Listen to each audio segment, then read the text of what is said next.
Good morning and welcome to the Moneycontrol live stream. You are watching Markets with Santo and CJ. Well, there are no signs of the monsoons in Mumbai at this point of time and neither of bulls on Dalal Street.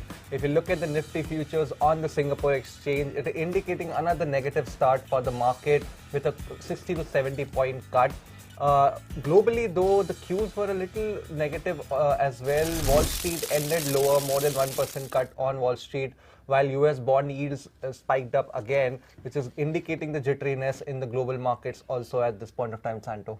Well, clearly all cues are negative at this point in time, and I'd be closely watching second line share. That is where a lot of selling has been happening over the last few days. Yesterday also, if you see, the market opened on a firm note and then rapidly came off towards the latter half of the day.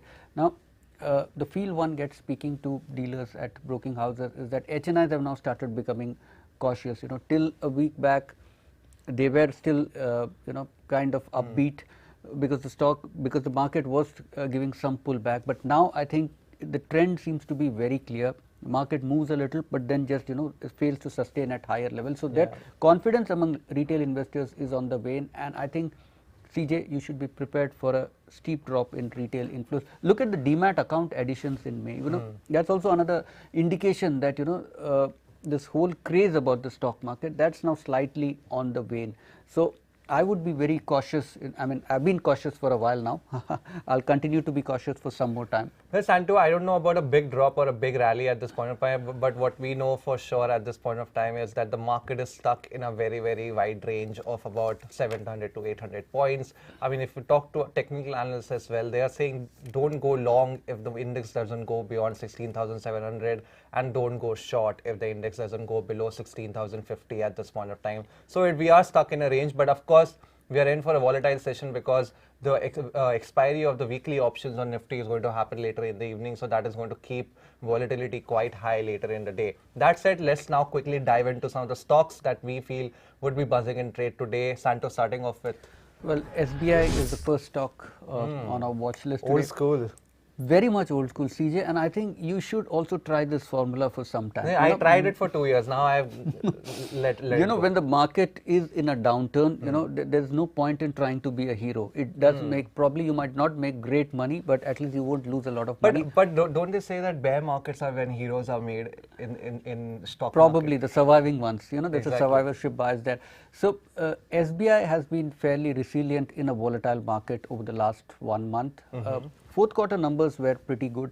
The factor which is most in favor of SBI at this point is that it's one of the most attractively valued stock, given its size, given that it's the largest bank in the country. You're getting it for a little over 1 times book. I mean, CJ, what more can you really ask for? Then also, the company, the bank, for instance, if you look at the fourth quarter numbers, you'll see that they've been controlling their expenses also. Besides, credit growth has been pretty decent. Okay. Now, there is also the kicker of SBI's subsidiaries. You might see some value unlocking there. Now, the bank has said that it has no plans to list YONO, but however, the market at some point will ascribe some value of this digital platform. Besides that, you also have SBI AMC, which could go public anytime soon. So I think, CJ, this is clearly a stock which could do well in this kind of a turbulent market. Well, Santo, what more can you ask for? I don't think I can ask for more from SBI because there is so limited upside left in the stock. At one point, at 1.1 to 1.1 times book, forward book, the stock has probably seen much of the re-rating that it could see over the past 2 years. For me, the thing is now that NPA improvement cycle is over. That story, that narrative is now over. Asset quality has now become as good as it could get for a bank like SBI. But going forward, the entire focus of the industry and the market is what happens on the loan growth front. There, the management, told analysts at Nomura recently at their investment conference in Asia that they expect loan growth to be similar to the levels in FY22. So now in FY22, they had loan growth of about 10.3% overall on a year-on-year basis.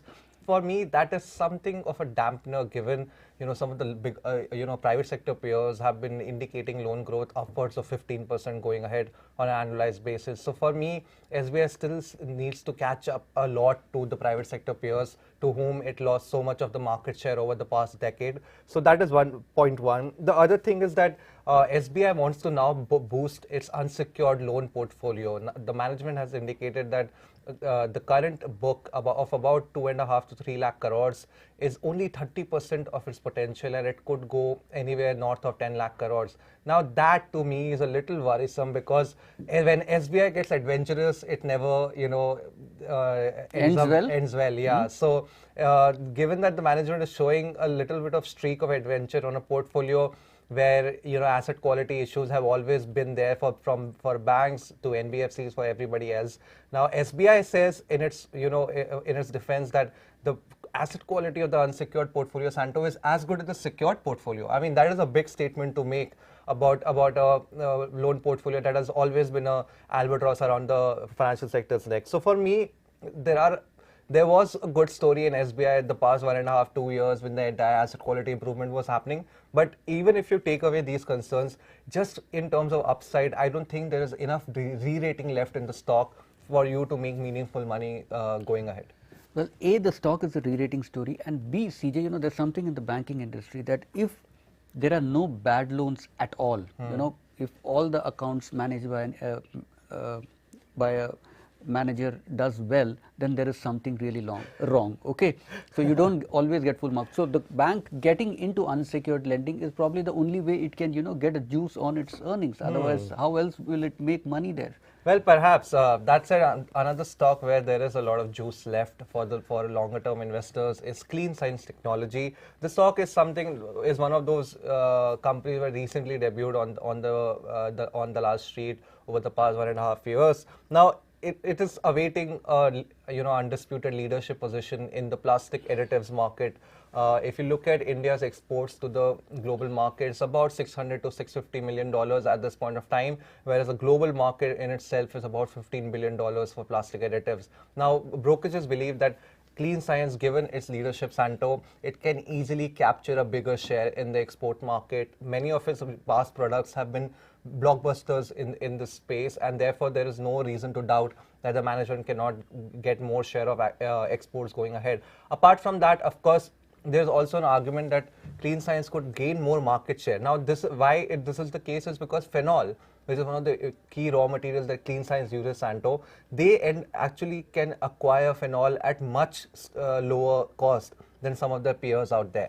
That allows them to take a lot of the hit on the margin to increase market share. So in the near term, if they can take maybe 200 or 300 basis point hit on the margins, they can easily expand their market share, because other competitors will not be able to do, given that the cost structure for competitors is much more adverse than it is for Clean Science.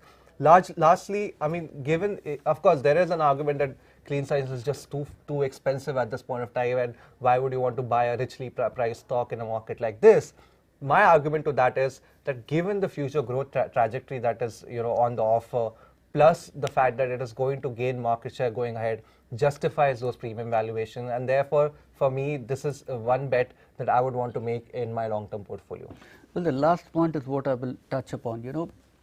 Expensive valuations, that is the whole issue at this point in time. Overall, the chemical story has kind of lost its charm. Look at all chemical stocks. Okay, just because stocks are not performing doesn't mean the story is not there. Okay, so I'd been reading this report by Cred, and it makes some very interesting points. Now, it makes the same argument. Now the stock is very expensive. It's about close to 60 odd times forward earnings, which is higher than most of the bigger chemical players, right? And Cred says that this is supposed to be a super specialty play, with blockbuster products and increasing market share. But some of the products now that it is getting into indicates that probably it is running out of fresh ideas. So two products which is entering into is terrabutyl hydroquinone and also paraquinone. Both are kind of very, very highly competitive space at this point in time. Okay, and if you look at the balance sheet, outstanding days have suddenly, outstanding payers have increased from about 53 to 82 days, and also working capital, there's been a huge jump there, 32 days to 192 days. So probably So you're seeing some bit of pressure there, but the biggest point I would say at this point is expensive valuations, which the market is quite nervous about, and that's why probably you could see the stock come under pressure in the coming days. Well, even if the stock comes under pressure, I think Santo, investors could utilize this dip to buy the stock and accumulate the stock on the low, because you talk about the working capital cycle, you talk about receivables day in a environment like this, where of course you want to ensure that the supply chain stays intact. These are measures that the companies can take from point to point time, where they can probably shell out more products on credit to their suppliers and distributors, just to ensure that the market share remains intact, and especially if you're going aggressive in trying to get more market share out there. As far as competition is concerned, I would not be too concerned. As I said, they have the leeway to take a hit on the margin to increase their market share because of the advantages on the cost structure side that they have compared to a lot of the peers out there. And I think that is why even they are making entry to such a highly competitive product, I feel they will be able to gain market share, whereas others will end up losing it. Metropolis Healthcare is the third stock on our watch list today. Now, CJ, a huge fall in the stock price. The stock price is almost halved, down 55% in 2022 alone. Okay, that kind of shows the nervousness of the market. Now, what really catches my attention is that the stock is just not responding to any kind of news. So, one, you have renewed wave of COVID, which I in think some states it responded yesterday, if I'm not wrong. Day before yesterday, we did see a decent up move on Metropolis. But it's just not sustaining. Probably, it's just not sustaining, right? Okay, there's renewed COVID cases in some states, which should be good news for diagnostic players like Metropolis. You're not seeing that. Secondly, there have been reports of the company selling a stake. Yeah. Typically whenever there are such reports, you see a big jump. It means that there are stronger hands coming in, the cash flow is taken care of. Yeah. But the stock just is not even responding to that, and this despite the fact that there are names like Adani and Apollo being talked about. Yeah. So I don't really get the stock. There is concern that this time the competition is really serious, and that could spell bad news for all the existing diagnostic players, because the competition is coming from well entrenched pharma players who might be most likely to be in this field for the longer run. Well, Santo, I can totally understand your concern about the correction in the stock, and I think a lot of it was also part of the unraveling of the sort of humongous gains that diagnostic players had seen over the past 1.5 to 2 years during the COVID wave. Now, the bigger concern remains that earnings are going to be probably lukewarm in FY23, largely because they are coming from such a high base and with no tailwinds from COVID. I mean, of course, recently there have been rising cases on COVID, but largely there is an indication that this will also not last too long, right, as an earnings kicker. So definitely the correction is largely a technical one in my point of view, wherein the EPS is unlikely to grow or may in fact degrow because of the higher base of FY21 and FY22.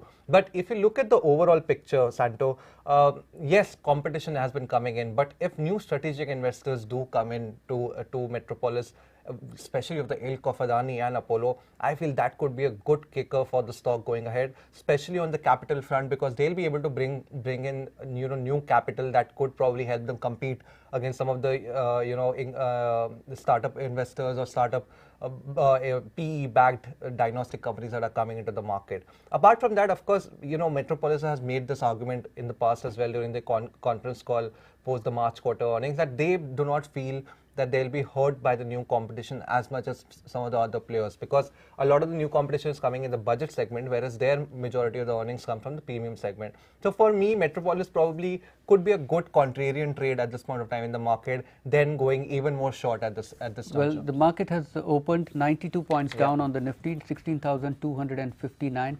So 16,000 CJ is a level that most traders, it's going to be a psychological, it's going to be a very critical psychological level, and where the market to fall below that, you could see real nervousness on the street. Yeah, I mean, if you look at the second line stocks, Santo, the Nifty mid cap and the Nifty small cap 100 index are both down about 0.5% at this point of time.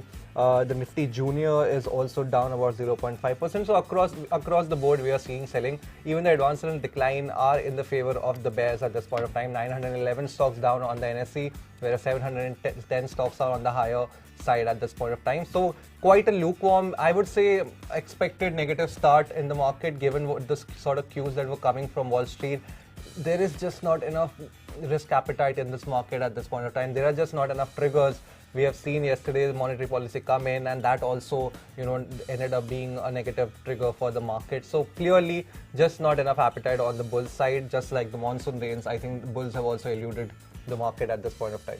Well, next stock on my portfolio, of course, is Westlife Development. Now, this is, of course, from the QSR space. Now, for me, Westlife Development is a proxy play to the structural growth story in the entire quick service restaurant space, Santo, with a very, very strong earnings outlook. If you look at some of the management commentary, as well as commentary coming in from brokerages as well, they are looking to expand their stores very rapidly, especially in southern and western India, which is expected to give a revenue CAGR of about 23% over the next 2 years, Santo. So that is looking quite good at this point of time. Apart from that, you talk about margins. Of course, there has been a lot of worries about high inflation period probably eating into the margins of QSR companies. We have seen the sort of correction that Westlife's rival Jubilant FoodWorks has taken. But hear me out. Now, some of the brokerages feel that the rapid expansion of the McCafe franchise, which is high premium, high margin segment, plus the new, premium burgers and premium gourmet food that Westlife is trying to bring into India. These sort of products and the expansion of these sort of products, especially in South India and Western India, is going to help the margin profile of the company going ahead. Also, let's not forget that Westlife has been able to expand its gross margins recently. So therefore, maybe it is not facing too much of a pressure on the margin side as maybe other peers are at this point of time. Also, valuations, your favorite topic.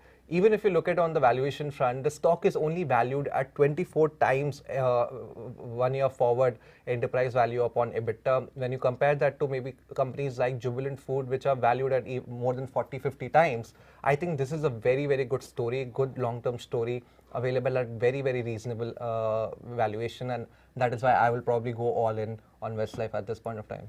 Well, CJ, when analysts try to use far more complex terms like X times EV to EBITDA instead of the straightforward price to earnings. Well, sometimes price to earnings are too straightforward. That is one way to justify higher valuations. Okay. Where I don't particularly like this story is that this is an inflationary environment. Yeah. Demand is likely to come down, operating costs are likely to go up. So I think anything with high valuations is quite suspect. Maybe the stock is doing better relative to peers, but if you see the peers, some stock like Jubilant FoodWorks also has taken quite a beating. The moment it becomes cheap, then it's competition for Westlife. So I would say this is a segment where I think the downside is more than the upside. There's a similar argument for my next stock, which is United Spirits, which again, good brand, good company, strong player, company, come on. But the problem right now seems to be lack of pricing power and also the inflationary environment, which could lead to demand getting hurt. The company has sold some of its low-end brand and also kind of licensed out another 11 brands to Inbrew. So all this is in a way a longer term positive for the company, but at the same time it means that in the shorter term revenues and earnings could get hit. Stock is already down about 25% from its peak seen in November. So there is some bit of nervousness. So largely inflation, low pricing power is something that's keeping market very edgy on this stock. Well, come on, Santo, you have to give it. United Spirits or USL still remains the best story in the Indian alcoholic beverage industry. I mean, recently it was facing question marks, of course, with respect to the sort of success that Radico Khaitan's premium brands were seeing. But clearly, the sort of support it has from Diageo and the sort of premium brand portfolio it has on itself, it clearly is a no-brainer in my point of view. Even if you look at the demand scenario, Santo, you're worried about inflation. You always tell me, do smokers stop smoking just because prices have gone up? I would make the same argument. Do drinkers stop drinking just because prices have gone up? Probably not. And that goes to that is reflected in the 2021 volumes as well. I mean, we have seen the highest volume in the alcohol industry in a decade in 2021. That was revenge drinking, CJ, because of the and do you think that revenge drinking is over yet? I don't think so. Revenge drinking, there is only so much that you can have revenge on. You can't just go, it can't go on endlessly. Oh, people can have revenge travel, they can't have revenge drinking. Come on, if they're going to travel, they're going to drink, man. Revenge is another name for pent up. At some point, the pent up energy or whatever it is. I think there is still a lot of pent up, demand left there in the alcohol industry. Overall, also, in an economy like ours, where per capita income is expected to rise, where urbanization is expected to rise, you would expect alcohol consumption also to rise. I mean, that's just a natural course of action for an economy, a developing economy like ours. So therefore, given the market leadership that USL has, it is clearly a no-brainer in the sense that it will continue to be a major player in that segment. Apart from that, something also very interesting that has happened is the change in excise policy of Punjab. Now that is expected to probably boost over longer term earnings for USL in a very, very big market like Punjab. Remember, Punjab has the highest per capita alcohol consumption in the country. Now, the new excise policy is basically trying to remove the price arbitrage that exists between Haryana and Punjab. Earlier, what used to happen, people would buy their alcohol in Haryana and smuggle it into Punjab, right? Wherein it will lead to market share loss for a company like a USL. Now that will probably stop going ahead. Of course, this could pressure prices in Punjab in the near term and could also hurt margins. But in the longer term, because that illegal market will now no longer be there, that could be a big positive for an organized player like United Spirits going ahead. So for me, despite the near-term risk, I mean, the stock, some brokerages indicate that the stock could still have an upside of about 16 to 17% in the next 12 months. Clearly, I mean, you can't let go of 16-17% in a market like this where you're barely breaking even. Well, with that, it's a wrap on this edition of Market with Santo and CJ. Do let us know about your feedback in the comment section below. And do follow us, as always, on the social media links at the bottom of your screen. And stay tuned to Moneycontrol.com and the Moneycontrol app for rest of your financial news. We'll see you again at 3 p.m. with all the day's action. Till then, have a great trading session, if you can, in this market.